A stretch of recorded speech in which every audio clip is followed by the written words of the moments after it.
Hello, welcome everyone. Myself S.S. Arora from Kendriya Vidyalaya Bad Matra. We are studying the chapter 9 Mechanical Properties of Solids. In this part 4, we will study that when a wire is being gradually loaded, it is being gradually applied some load, then it undergoes an increase in the length, it undergoes a strain. So does it behavior remain same if we go on increasing the load, or does it behavior changes? So the answer to this question is that its behavior changes. Its behavior, what is its behavior in the start? Its behavior in the start is elastic behavior. What is its behavior in the end? What happens to it in the end? In the end, the wire ultimately breaks. What happens to its behavior in the middle? Does it remain elastic in the middle?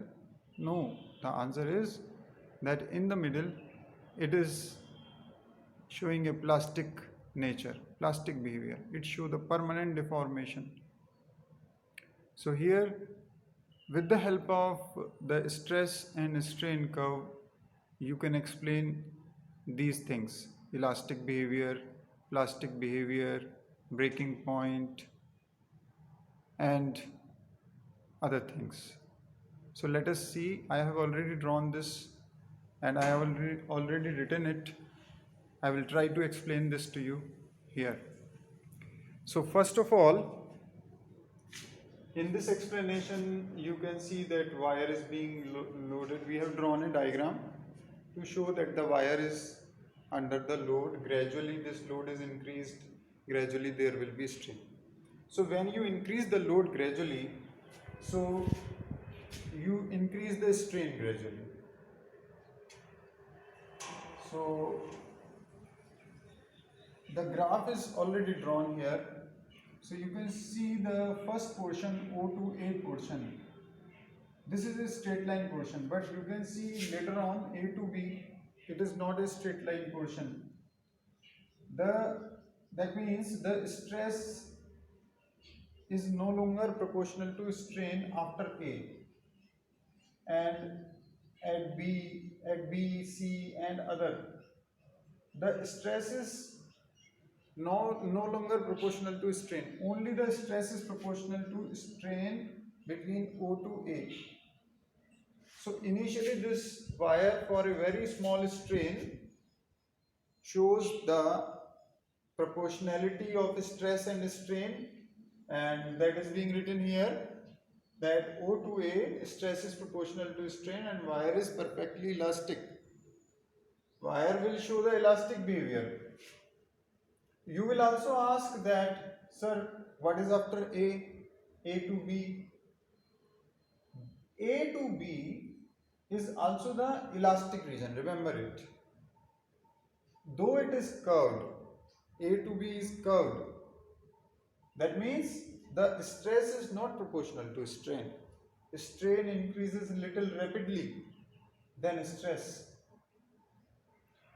But the elastic forces remains there. In the wire, elastic forces will show their nature, and if the load is removed up to B point, if the load is removed anywhere up to B point, then the wire will completely regain its original shape and size. This is the nature up to B point. So B point is called as elastic limit.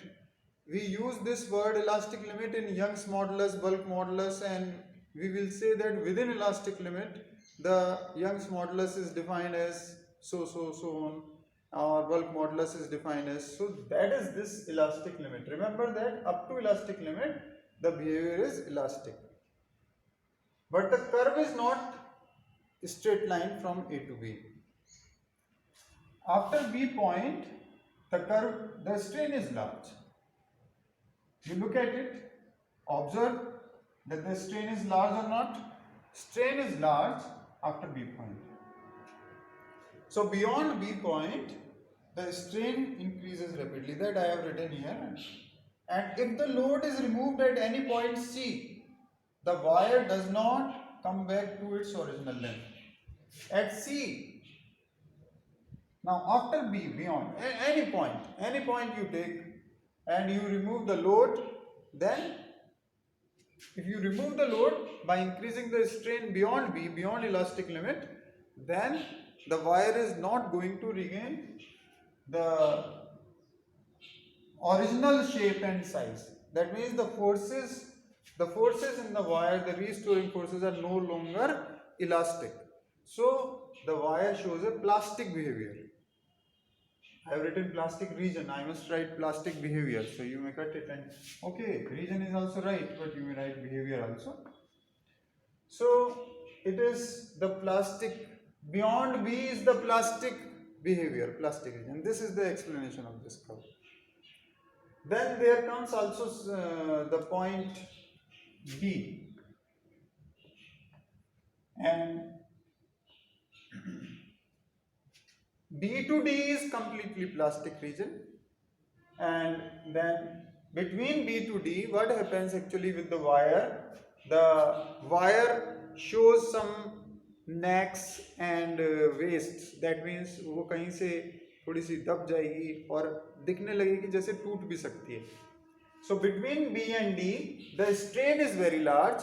Wire shows some neck and waist, and it may break sometime. So D, at reaching at D point, it will break. It will break on its own. If you do not increase the load, this next it shows that it flows. It flows and it breaks. So this type, if the question comes to explain the stress and strain curve for the metallic wire or any other, so at D point, that is the ultimate strength point, you can say. So you can, the strength corresponding to D point is ultimate strength point. That is definitions, that some definitions you can read from the notes also. So this is the explanation to stress and strain curve. One more thing I would like to add, that some materials are brittle and some materials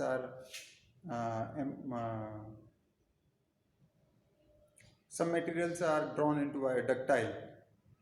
Ductile materials like copper, these are those materials in which the plastic region is. Someone will ask you what is the reason for the material being ductile.